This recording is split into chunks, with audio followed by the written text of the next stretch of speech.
Ladies and gentlemen, what is going on, and welcome to another video. My name is Nathanael Morton, and I am a sports performance coach who specializes in basketball players. And in today's video, I'm going to give you 3 exercises that basketball players must be doing for your core. And just in case you wanted to take these exercises and do them right this second, you know that on this channel, one of our highest values is action. So if you wanted to do these right now, the 3 exercises are a pay-off press for 3 sets of 10 reps each side, a medicine ball wall side toss for 3 sets of 10 reps each side, and core rotations for 3 sets of 5 reps each side. There you go. If you want to go take them and run and not watch the rest of this video, I don't mind, because this channel is here. I am here to help you bridge the gap between where you are now and where you want to be. So let's go get this work. But if you did want to stay and watch the rest of this video and hear about when I do these exercises, how I do these exercises, and why I do these exercises, then let's get to it. Before we do that, very quickly, if you could please like this video, subscribe to the channel if you are not already subscribed, and comment JUMP JUMP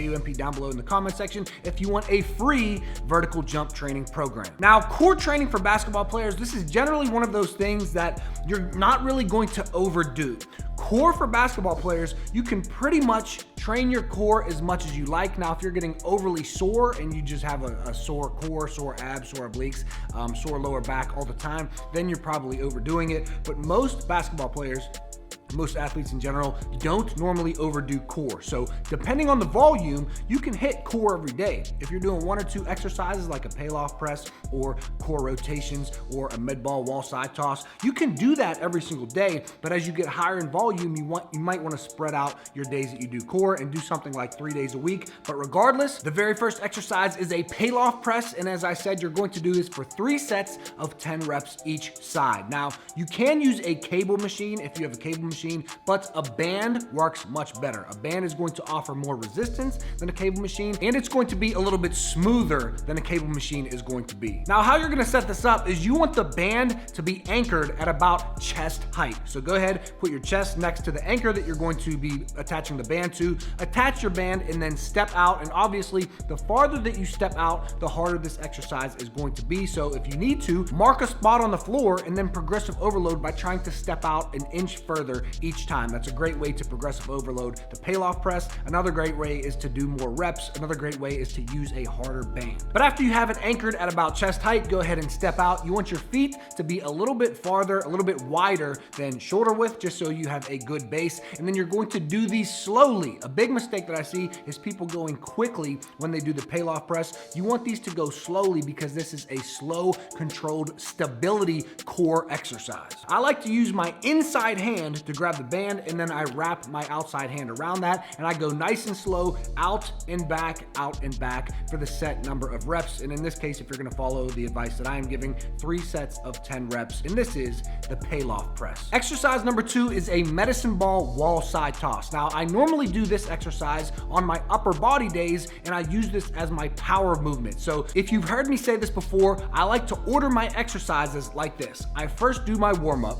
then I do my speed or plyometric exercises, then I do my power exercises, then I do my strength exercises, then I do my hypertrophy exercises or any accessory volume that I'm going to do. I do that at the very end. The reason for this is very simple. If you do strength or hypertrophy first, you're gonna be a little bit tired out and fatigued when you go to do your plyometrics or your speed or your power exercises. But if you do speed, plyometrics, or power before your strength and hypertrophy, it's just gonna fire up your central nervous system and get you ready for that strength and hypertrophy work. So this is why I like to do medicine ball wall side tosses. So I might do an upper body warm up, then I might do some plyo push-ups, then I do my medicine ball wall side tosses for 3 sets of 10 reps, and then I would get into my strength for my upper body, maybe a bench press, maybe a push press, etc., etc. To progressive overload this exercise and make sure that we are forcing our body to adapt and change and get stronger and more explosive, what you would do is you would increase the weight of the ball, or you would increase the distance that you are standing away from the wall. Obviously, the farther you stand away from the wall, the harder this is going to be. Now, one very important point about doing the medicine ball wall side tosses is that as soon as you catch the ball, you immediately want to bring the ball to your hip and explode it back to the wall. So think about the stretch shortening cycle and think about how fast can I catch this ball and throw it back at the wall. So you're being like a slingshot. Catch it, and as fast as you can, bring it to your hip and throw it against the wall again. This is a very explosive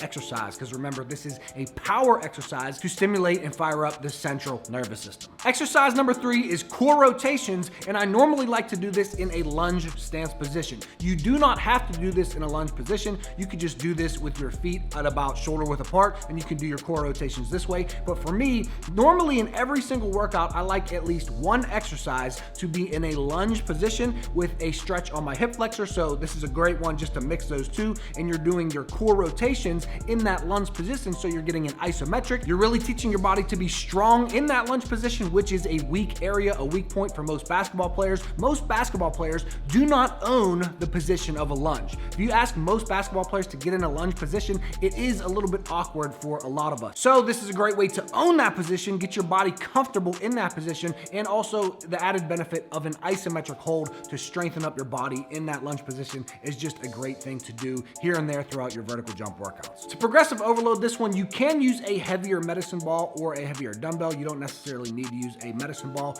Any heavy object works in this case. You can use a heavy backpack if you're at home. But if you are going to go heavier, you have to realize that at some point, since your arms are extended, this is a weak position for your shoulders. So the heavier you get with the medicine ball or your backpack or your dumbbell, it is going to be tough on your shoulders, and your shoulders are going to be the weak link. They're going to be the limiting factor, and your shoulders are actually going to fail before your legs or your core. So because that is the case, even if you are not holding an object, you can do this one with just your hands. You don't need to hold an object, a medicine ball, a backpack, a dumbbell. You can do this just your hands. What I like to do to progressive overload is I do more reps each side. So instead of 3 sets of 5 reps each side, I would move to 3 sets of 6 reps each side, or I would do longer time under tension. But if you do more reps, you're gonna be doing longer time under tension in that lunge hold anyway. These core rotations in a lunge hold are also great because they do work your balance, your stability, and they're going to increase your foot strength. So this is a great all-around exercise if you wanna add a lunge hold with some core in it at the end of your workouts. And there you have it, guys. These are 3 core exercises for basketball players that you must be doing to strengthen up that core. Make sure that you check out our series down below. We have a series on 3 exercises where every single Tuesday at 9 a.m. I give you 3 exercises that you could do to improve your sports performance. Like this video if you like it. Don't forget to subscribe and click the bell so that you never miss a video. Comment JUMP, JUMP, down below in the comment section if you want a free vertical jump training program, and also comment what 3 exercises you want us to talk about, whether it's upper body power, lower body power, plyometrics, unilateral, single leg stuff, whatever you want. Leave that down below in the comment section and we will be sure to get it. And without further ado, make sure that you go and you take action, because action is everything. If you want to bridge the gap between where you are now and where you want to be, you got to take action on what is actually going to make your dreams and goals come true. Let's get it. Peace. Hey, thank you so much for watching this video. If you've made it this far, you truly are a rare one. I do have a special offer for you. If you've ever been interested in my programs or my coaching, if you've ever wanted me to personally coach you and help you get results, all of that is available right over here. You can click that link, it'll take you, and you can sign up today, and we can get started and get you some crazy results. Peace.